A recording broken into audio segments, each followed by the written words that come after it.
Friends, आज हम आपको भगवान शिव के जन्म का रहस्य बताने जा रहे हैं।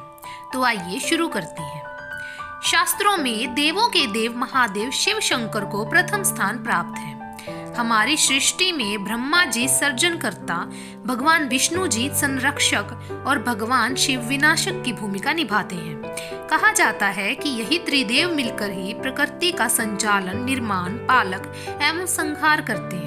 सच कहूँ तो एक प्रश्न मेरे मन में बार बार उठता था, भगवान शिव ने कैसे जन्म लिया था? शायद आप लोगों के मन में उठता होगा। मैंने अपने मन में उठे प्रश्नों के जवाब ढूंढने के लिए अलग अलग किताबें पढ़नी शुरू करी। उसी में से मिली जानकारी आज मैं आप लोगों के समक्ष साझा करूंगी। शिव पुराण के अनुसार भगवान शिव स्वयंभू हैं, अर्थात भगवान शिव स्वयं ही प्रकट हुए हैं। कहने का मतलब है कि भगवान शिव किसी भी शरीर से प्रकट नहीं हुए हैं, बल्कि स्वयं ही प्रकट हुए हैं। कहा जाता है कि जब कुछ नहीं था तब भगवान शिव थे, और जब सब कुछ नष्ट हो जाएगा अर्थात नहीं रहेगा, तब भी भगवान शिव रहेंगे।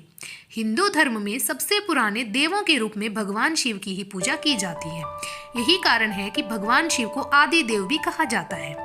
भगवान शिव को ही देवों में प्रथम देव माना जाता है। भगवान शिव के जन्म से संबंधित एक कथा शास्त्रों में बताई गई है, जो इस प्रकार है।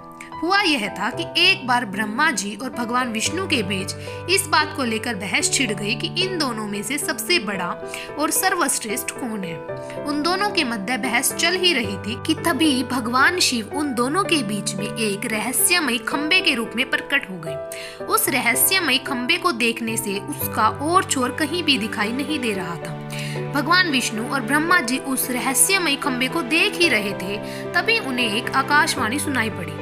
उस आकाशवाणी ने कहा कि जो खंबा उन दोनों के मध्य में खड़ा है, उन्हें उस खंबे का आखिरी छोर ढूंढना है। उन दोनों में से जो कोई भी सर्वप्रथम उस खंबे का आखिरी छोर ढूंढ लेगा, उसी को दोनों में से बड़ा और सर्वश्रेष्ठ माना जाएगा। ब्रह्मा जी ने खंबे का आखिरी छोर ढूंढने के लिए एक पक्षी का रूप धारण कर लिया और खंबे के ऊपरी छोर की तरफ निकल पड़े। भगवान विष्णु जी ने वराह रूप धारण कर लिया और खंबे के निचले छोर की तरफ निकल पड़े, ताकि खंबे का आखिरी छोर ढूंढ सके। ब्रह्मा जी और भगवान विष्णु जी ने बहुत प्रयास किया, लेकिन दोनों में से किसी को भी खंबे का आखिरी छोर नहीं मिला। उन दोनों ने हार मानकर जिधर से उन्हें आकाशवाणी सुनाई दी थी, उधर हाथ जोड़ा और एक साथ कहा कि हम दोनों इस खंबे का आखिरी छोर नहीं ढूंढ पाए। भगवान शिव, जो उस रहस्यमय खंबे के रूप में खड़े थे, अपने वास्तविक स्वरूप में प्रकट हो गए।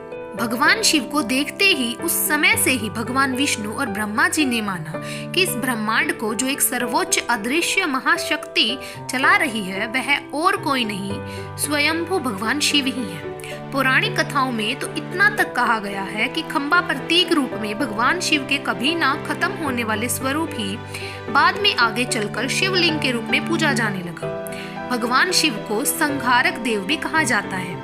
कहा जाता है कि भोले बाबा भगवान शिव यदि अपने भक्तों पर प्रसन्न हो जाए तो मन की सारी मनोकामनाएं पूरी कर देते हैं। तो जोर से मेरे साथ बोलिए, हर हर महादेव। समाप्त। आशा करती हूँ आप लोगों को आज की कहानी बहुत ही ज्यादा पसंद आई होगी। ऐसी ही ढेरों कहानियां जानने के लिए फॉलो और सब्सक्राइब करें मेरे चैनल ढेर सारी कहानियां को। Thank you.